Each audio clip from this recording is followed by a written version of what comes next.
Halo, assalamualaikum warahmatullahi wabarakatuh. Perkenalkan, nama saya Syarifah Nazira Adawiyah. Saya dari SMKN Negeri 7 Samarinda, kelas 12 TKJ 3. Jadi di sini saya akan menceritakan kisah tentang asal usul padi di masyarakat Modang. Konon dahulu kala di hulu sungai Kijin, di mana orang-orang Dayak Modang berasal. Seorang kepala suku Modang bermimpi untuk mendapat benih padi yang baik harus mengorbankan darah gadis kemudian dicampur dengan benih-benih padi agar memiliki jiwa dan roh. Mimpi itu diberikan oleh Dewa Duing Tebung Lengget. Penguasa alam bertugas untuk memberi petunjuk bagi manusia di saat bumi menghadapi masalah. Dewa ini juga menerima perintah dari pencipta alam Pokcikya.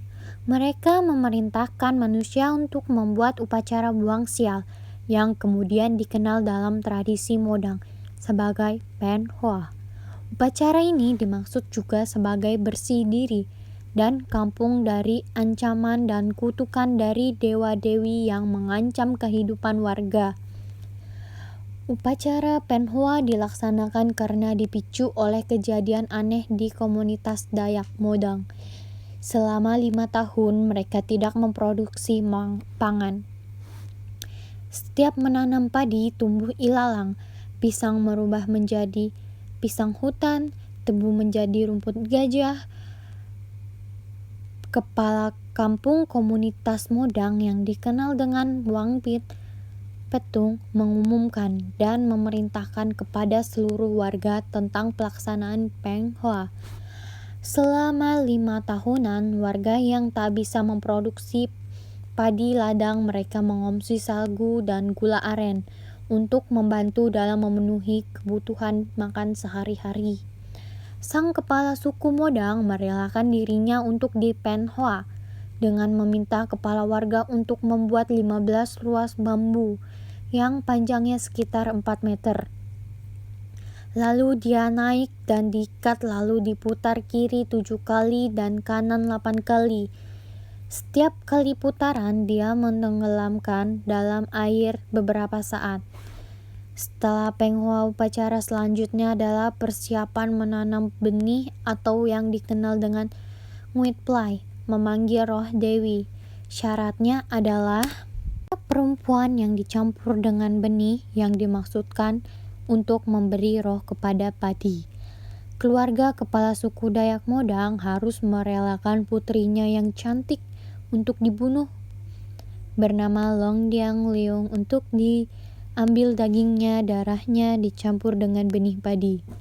Upacara ini dilaksanakan untuk meminta restu kepada Dewi Padi yang dikenal dengan Luak Dong Tau Naklongding Damliuh Lengket untuk datang memberkati padi yang akan ditanam agar warga dapat menuai padi yang berhasil baik untuk kehidupan sehari-hari.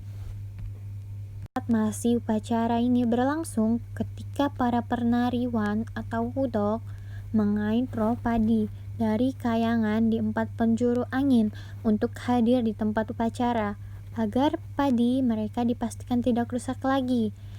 Dewi Padi mengutuslah 4 delegasi, 2 orang manusia Dayak Punan yang membawa kayu, babi dan madu dan ikan, sementara membawa benih padi biasa dan ketan, dan 2 ekor monyet sejenis wak-wak berwarna hitam dan putih yang membawa bibit sayuran, kunyit, timun, lengkuas. "Kalian dari mana?" tanya kepala suku Modang. "Karena kalian memanggil-manggil Dewi Padi, maka kami datang, diutus oleh Dewi Padi. Membawa apa yang kalian inginkan?" kata perwakilan Dewi Padi. Dewi Padi membagi benih yang datang dari kayangan itu kepada seluruh warga yang hadir pada saat itu.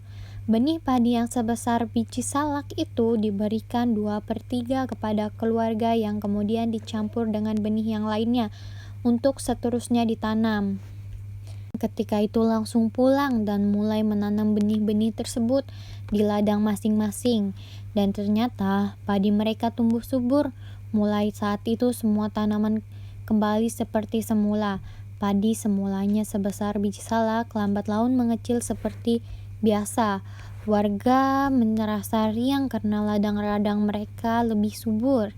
Di ladang kepala suku Dayak Modang tumbuh 4 macam padi yang dianggap sebagai penanda kebaikan. Padi pertama yang mereka lihat muncul yang dikenal dengan padi bung letiak, penanda akan benih yang bagus.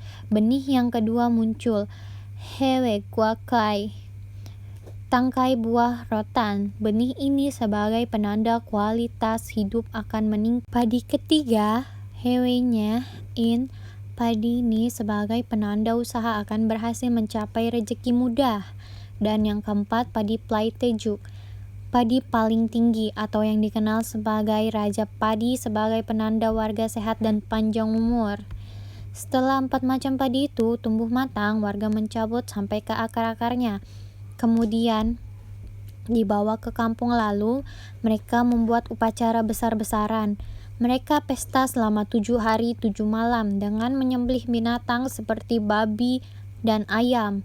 Darahnya lalu dicampur benih padi itu untuk kemudian ditanam musim tanam tahun sebagian dicampur dengan benih yang akan ditanam, sebagian lainnya disimpan dalam lubung padi.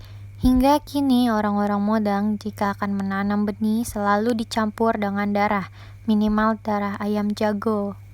Kesimpulannya adalah yang pertama, bahwa pemimpin yang bertanggung jawab selalu memperhatikan rakyatnya. Dalam situasi darurat, pemimpin harus rela mengorbankan apa saja termasuk anaknya untuk menyelamatkan manusia dari bencana kelaparan.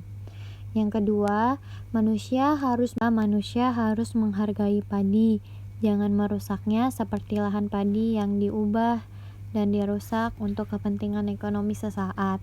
Sebab padi adalah salah satu makanan pokok umat manusia. Merusak padi sama dengan merusak manusia, menghormati padi sama dengan menghormati manusia lainnya. Oke, sekian dan terima kasih. Mohon maaf atas kesalahan-kesalahan kata yang saya ucapkan. Mohon maaf. Dan Assalamualaikum warahmatullahi wabarakatuh. Salam sejahtera.